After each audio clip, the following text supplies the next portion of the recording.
Just about 2 months ago, guys, we did a storage clean out, a storage unit, a total mystery. We offered $500, plus we knew there'd be a bit of costs in getting rid of some mattresses.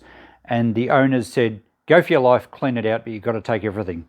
Hey guys, Chris the Ultimate Recycler. There's a playlist on this series. We've got 6 parts of emptying the storage unit, going through the stuff, unboxing things, pricing furniture, going through all the stuff we bought, most of which was a total surprise to us, and things worked out pretty well.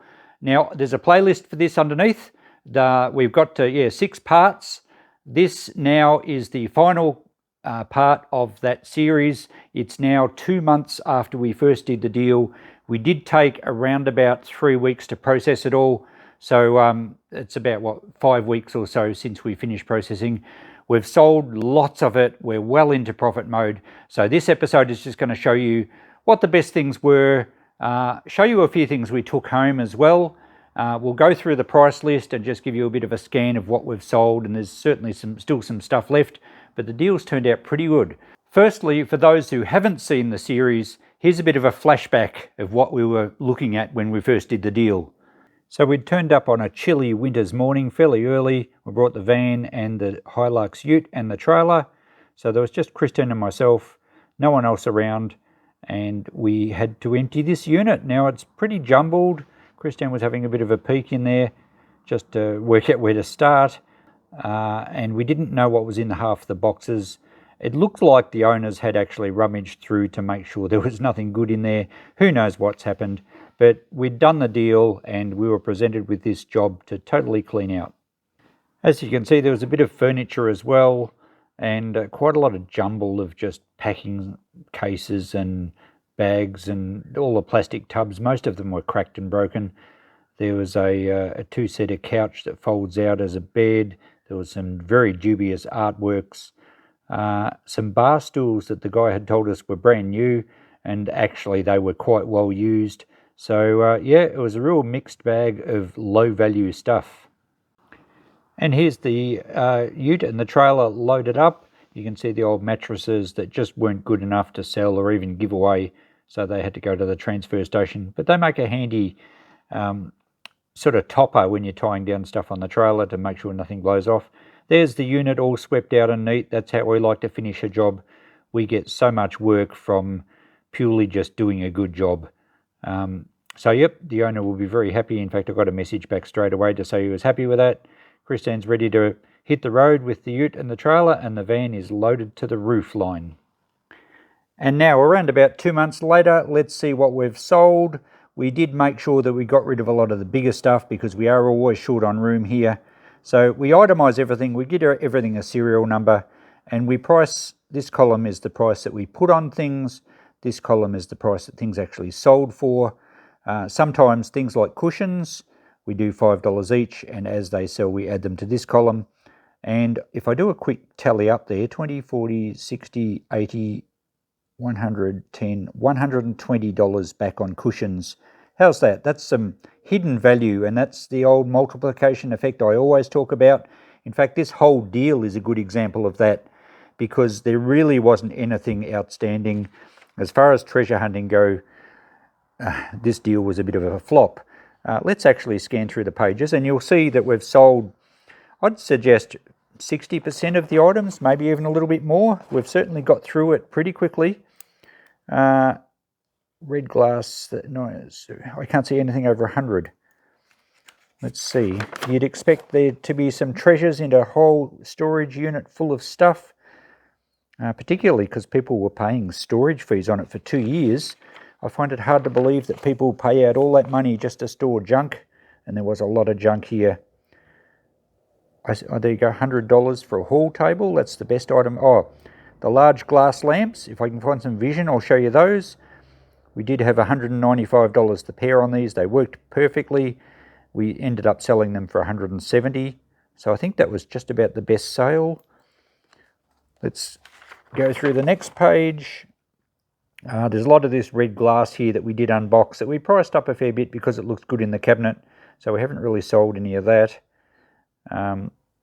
60 for a cruet set, we sold that. Is there anything else over 100? Oh yeah, I think there was an Asian cabinet somewhere. I think that was our best item. Here we go. Asian cabinet, $195. We did get our price for that. So that was the single best item in the entire unit, $195. But I think there was only really a couple that were over $100. Quite amazing. Lots of 5s and 10s, and we did give a lot of stuff away. We didn't throw very much out because that's our aim. We don't really want to throw it out. We'd prefer to give it away. I was going to show you, we looked at the cushions. There was a few other bulk lots we did quite okay out of. If I just scan back through here. Here we go. The wooden coat hangers. You wouldn't expect much value from a box full of wooden coat hangers. Well, we've sold them all. $55 back on coat hangers. The other one was the ribbon. Remember, we're unboxing quite a lot of boxes of Christmas ribbon and just normal dressmaker's ribbon maybe, or decorative stuff. I added that up before, $106 back on ribbon, and the few remaining pieces I've just thrown in one box for $5 the lot. So we've pretty well finished the ribbon. Good value there, hey. There was probably some other bulk lots. We've had trouble selling Christmas stuff. I actually just sold the Christmas tree today for $5. But a few of you know I'm not a fan of Christmas decorations. They seem to turn up in everybody's shed. Prints and canvases. Yeah, nothing else exciting in that list. But you can see how the multiplication effect adds up. The cushions, the ribbon, and the... Actually, the cushions were... What did I say the cushions were? $120 for cushions. We had $55 for coat hangers. It's $175. And we had $106 for ribbon. $280, over half the value, over half of what we paid for this storage unit, we got back in coat hangers, ribbon, and cushions. How about that? Isn't that amazing? And now, while we're looking at the front page, here is the figure that we have returned so far back from this deal. So it cost us $552, $52 being to get rid of the mattresses. Our return is over $2,000, $2,333, plus we've got some bonuses, which we've got at home, and I'll show you those now. I decided to keep this Karcher pressure washer. It's, I forget the model number, but it's as new. It works perfectly, although Caesar wasn't overly impressed with it. Just plugs into your garden hose, and it's going to be really handy for keeping our deck clean. As you can see here, it's really handy for cleaning up the dirt that the dogs have dug out of Christine's flower pots. So it works quite well. It's actually got pretty good pressure for something that just plugs into your garden hose. So that's a nice keeper. We do get lots of little bonuses like this when we're doing cleanup jobs. Probably the best value item we got was this big table, big heavy solid table. I know it's modern, but it looks the part on our deck, and we had these bench seats that just suit it perfectly. So we were really happy to take that one home. From the other angle here, it just works so well on our deck. So I don't know what that would be worth. I would imagine it would be 500 plus to buy a table like that new. So nice to take that one. The other thing we kept, although we'll probably sell this at some stage, is this little outdoor setting, just 2 seats and a table. It's in quite good condition, and we didn't have, it sort of fills a gap on our deck at the moment next to the fernery. So yeah, that was pretty good to bring home too. I nearly forgot to mention this racking. I didn't get any footage of it emptied off before we started dismantling it, but it's all stored away, and I shall be using that in my sheds in the future. So there's probably $500 worth of racking there. And I don't know what this little sofa divan would be worth. It folds out to a bed. It's only a little bit narrower than the average sofa. Coco kind of likes it. She has had some naps on there at times already, but we do put a blanket over to keep it clean. So that was a good score that we decided to keep as well. Do you like the little sofa, Coco? Yeah? Very comfy? So I think you could safely say that it's over $3,000 worth of value for $500, $550 outlay, plus, you know, a fair bit of work, but that's what we do. This is our main income. This is our livelihood. And it just goes to show, I think this is a really good example of why we should, if you're dealing, why you should just about say yes to everything. Because even if people have been through and pulled out the treasures, or you're doing a deceased estate cleanup and the family have rummaged through and got all the good stuff, it's good stuff in their eyes.